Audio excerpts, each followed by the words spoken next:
إلا من تاب وآمن وعمل عملا صالحا فأولئك يبدل الله سيئاتهم حسنات وكان الله غفورا رحيما. ومن تاب وعمل صالحا فإنه يتوب إلى الله متابا. والذين لا يشهدون الزور وإذا مروا باللغو مروا كراما. والذين إذا ذكروا بآيات ربهم لم يخروا عليها صما وعميانا. والذين يقولون ربنا هب لنا من أزواجنا وذرياتنا قرة أعين واجعلنا للمتقين إماما. أولئك يجزون الغرفة بما صبروا ويلقون فيها تحية وسلاما خالدين فيها حسنت مستقرا ومقاما. قل ما يعبأ بكم ربي لولا دعاؤكم فقد كذبتم فسوف يكون لزاما. بسم الله الرحمن الرحيم. طاسيم تلك آيات الكتاب المبين لعلك باخع نفسك ألا يكونوا مؤمنين. إن نشأ ننزل عليهم من السماء آية فظلت أعناقهم لها خاضعين.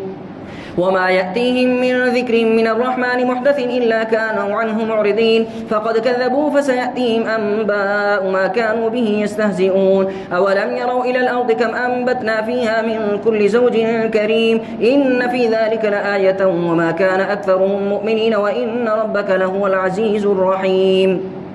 وإذ نادى ربك موسى أن ائت القوم الظالمين قوم فرعون ألا يتقون قال رب إني أخاف أن يكذبون ويضيق صدري ولا ينطلق لساني فأرسل إلى هارون ولهم علي ذنب فأخاف أن يقتلون. قال كلا فاذهبا بآياتنا إنا معكم مستمعون. فأتيا فرعون فقولا إنا رسول رب العالمين أن أرسل معنا بني إسرائيل. قال ألم نربك فينا وليدا ولبثت فينا من عمرك سنين وفعلت فعلتك التي فعلت وأنت من الكافرين. قال فعلتها إذا وأنا من الضالين ففررت منكم لما خفتكم فوهب لي ربي حكما وجعلني من المرسلين. وتلك نعمة تمنها علي أن عبدت بني إسرائيل.